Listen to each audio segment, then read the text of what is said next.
How can meaningful participation of young people be ensured given the gender-based challenges online? We know that young women and girls face gender-based violence online as well.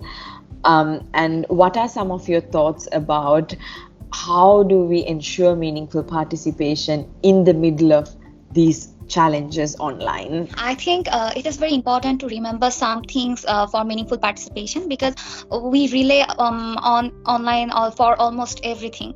These issues are very important. For example, whether the participant is participating voluntarily, whether she has parental permission, whether she is fully aware of the program, whether she is comfortable in the medium through which she is participating, whether the environment is friendly to her, if there is any if there are any problems during the program, whether the child has any personal risk in the aftermath of participation, whether she is being listened to, whether any footage or clips of the program are being used in a media where the child is not safe, and whether any footage is being trolled in that program by any means.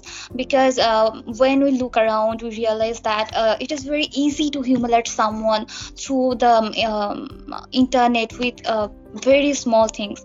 After school reopened in Bangladesh, a student was badly trolled with a picture of her, and it's kind of mental harassment for her. So I think if these issues are given more importance, then the place for meaningful participation will be created. In this case, talk to the child about whether she is aware of the program, tell her if there is a risk, put the child with someone who is comfortable in the program, or keep the program environment friendly so that she can express her concerns without any hesitation. I think once these issues are confirmed, I think meaningful participation as well as participation can be increased. Thank you. Realmente como que muy parecido la preocupación que tengo, ya que pues en las redes sociales ahorita ya cualquiera que tenga alguna conexión o alguna internet, alguna conexión o dispositivo, no importa la edad que tengas, pues puedes acceder a las redes sociales, ¿no? Entonces, ahorita a lo largo de esta pandemia, lo que yo he percibido, pues es que se vive una ola de comentarios negativos, de estereotipos hacia el cuerpo de las mujeres, hacia su actitud, su forma de ser. Entonces, ya por cualquier cosita pues que tú hagas, te están diciendo que no es así, que tienes que vestirte así, que tienes que comportarte así. Entonces, yo creo, y más que nada, pues es tener ese acompañamiento, ya sea de algún papá, alguna mamá, para que te esté supervisando, pues en caso de que seas a lo mejor un poquito más chiquito, y tener pues ese espacio seguro y en redes sociales, y saber a qué plataforma pues es segura para ti, y también como el difundir esa información por medio de las redes sociales, por ejemplo, de temas que a lo mejor son importantes para nosotros, como ya lo decía, derechos humanos, comunicación no violenta, cultura de paz, y difundirlo en redes sociales.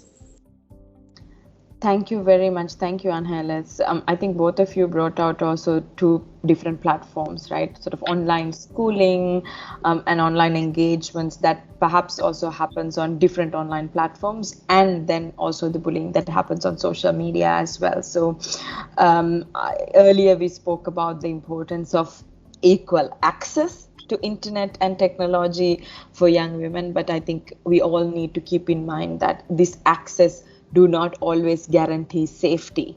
And this access and this participation often comes with risk, and this is particularly especially for young women who becomes victim of gender-based discrimination, cyberbullying, sextortion, cyber harassment, and when technology companies, when adults, when schools fail to address this, the digital space will also become a space that perpetuates violence against young women and girls, and this will in turn then silence the voices of young women and girls, which is the exact opposite of what we want through their participation in online spaces. So as both of you said, it's so also very important to become this a part of our culture.